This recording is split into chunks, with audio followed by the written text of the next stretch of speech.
It was a pleasure to interview Naurin Muzaffar. She's the leader of sustainability and social responsibility at Crescent. She's based in the US. And, talking about UN SDGs is a very, very important aspect. So I asked the students to pay good attention to that, because the UN SDGs is a global initiative and we are all part of it, okay? We need to collaborate with that for the benefit of everybody. Yeah. So for me, let's go ahead with the videos and let's see about the questions after them. So welcome back from the UN SDG videos that you have just seen, so you understand the importance of this project. Now to continue the discussion, we have an expert on UN SDGs, and she's Naurin Muzaffar Qureshi, and she is the leader advisor on sustainability at Crescent Bahuman. So thanks very much, Naurin, and welcome to Transformer City, Pakistan. Thank you so much, Miguel, for having me. I look forward to our discussion. Real pleasure. We're going to discuss 2 or 3 topics that can complement what the students have just seen. So my first question would be the UN SDGs program started some 6 years ago. So how do you evaluate, how do you value the initiative so far? How's the acceptance? How has been the evolution? What do you think? Right. So thank you. So like you said, the 2030 Agenda for Sustainable Development, that's what it's called, was launched in 2015. And so the 17 SDGs that were put together demand actually nothing short of a transformational change in terms of the financial, economic, and political systems that govern our societies today. And they require immense political will and ambitious action on part of the governments all across the globe. There is fast forward to today. I quickly wanted to refer to a 2020 sustainability SDG 2020 report that came out last year. And interestingly, and not surprisingly, that report indicates that even before the pandemic hit, the world has been off track in terms of achieving the SDGs as we had outlined. And then, of course, with the pandemic coming in, it has decelerated or reversed, in fact, some of the progress that the world had made in terms of poverty, in terms of inequality and all that. So as it is, we had a very ambitious agenda to start with. And with the pandemic coming in, our goal or where we want to go becomes much more challenging and much more ambitious. So, governments across the globe they received, of course, the agenda. They committed to certain aspects of it in a spotty way. There's been uneven progress.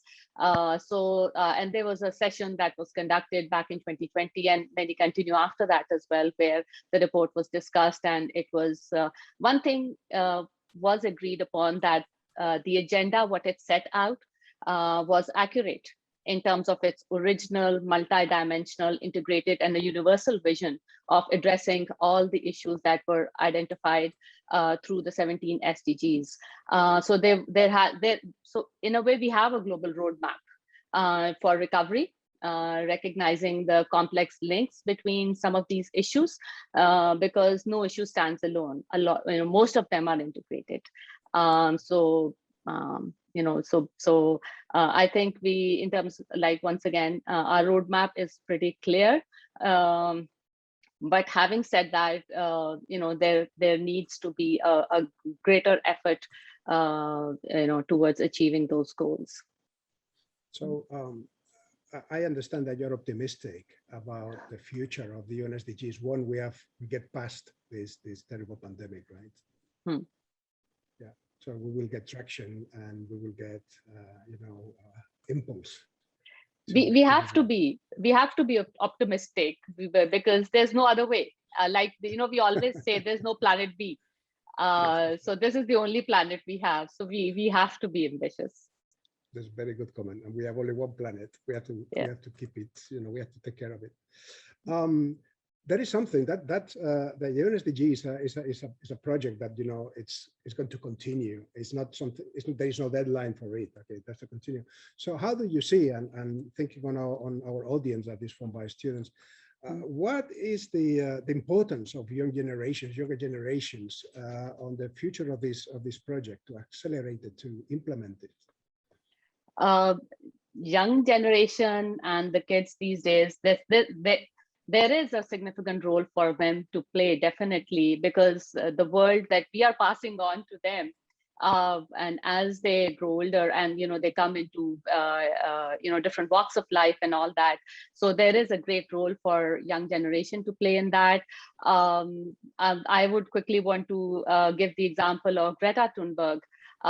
Look at that, you know, teenager, just at the, you know, extremely young age. You know, she skipped school, she goes for you know, this strike on climate change, and you know, brings once again the attention that is required to focus on those issues, and how she engages, how she managed to engage to you know, the governments and you know, on this particular issue. So given the fact that young generation has, you know, not only in terms of their future a big investment to make there, but at the same time, you know, given their idealism, what they bring to the table in terms of the new workforce coming in, questioning companies, private sector, because it's not just the government. People a lot of times say that, oh, you know, these are big issues, it's the government that needs to do something about them, or it's the big corporations that are polluting. Okay, so what about if you graduate and you join a company? So maybe you can bring those companies their attention to such issues. So that is, you know, a role to play. We like someone like me who belongs to the textile sector, to the fashion industry, amongst many other industries, we are also one of the polluters.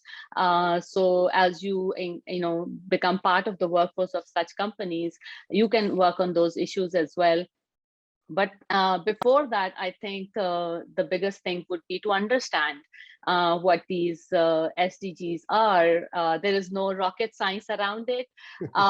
It just, yeah. So, but at the same time, you need to educate yourself about what it entails, because once again, I'll say that we think, for example, gender inequality, or reducing poverty, or ending poverty. What can I do about it? How can I? So, but then at the same time, there are things that you can do, as for example, once again, I'll bring it back to the private sector, because that's where, you know, you tend to focus on that. Okay, this is my contribution, and feel empowered that if you do something, it would have an impact somewhere. COVID, of course, has led to job losses across the globe in many different countries, of course. So, but as we build back, so there is this term everybody is using, build back better.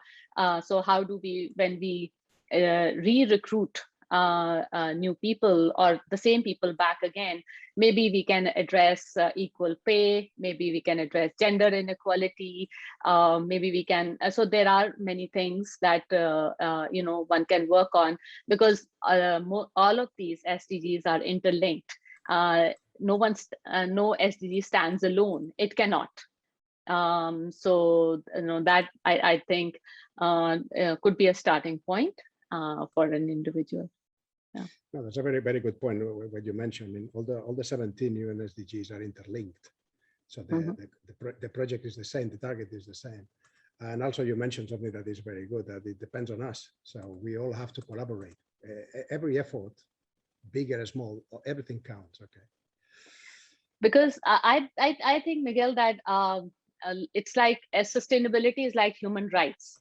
It's like, you know, it's a direction. It's yes, you have certain, you know, aspirations. Some of them, frankly speaking, you may not achieve completely as well. But it's a direction that a society, a world, a company, an individual, you break it down to any level that you can take. And then based on, because like, you know, we both agree that they're all integrated So it's so that's the other thing that to set, we always talk about that. In order to initiate or start something, let's start at the low-hanging fruit. That's most of the times the approach that is taken. Having said that, there are certain issues that you cannot just start with low-hanging fruit because it's too late, like climate change. You cannot just start at low-hanging fruit on that. So in terms of priority and all that, okay, while as different national governments commit to the UN agenda, and then the Paris, the climate agreement, and in terms of reducing or limiting the global warming, but at the same time there is a footprint. Once again, break it down. Break it down to your level, because that's where you actually feel empowered as well, that okay, if I'm doing something, even small little changes that I make in my life in terms of how I consume, how much I consume, how I dispose, so these are things one can, everybody must feel responsible for saving this planet. Yes. Naurin, thanks very much for your comments and insights on this very important topic. I think we should encourage our audience to look for more information about the UN SDGs, and is that if they have any doubts or any more information to they want to have more information, they can always contact us, and we will send any kind of information details that anyone may need. So thanks, Naurin, and until the next time, thanks very much. Thank you so much for having me. Take care. Okay, thank you, Naurin. Thank you. Bye. Bye.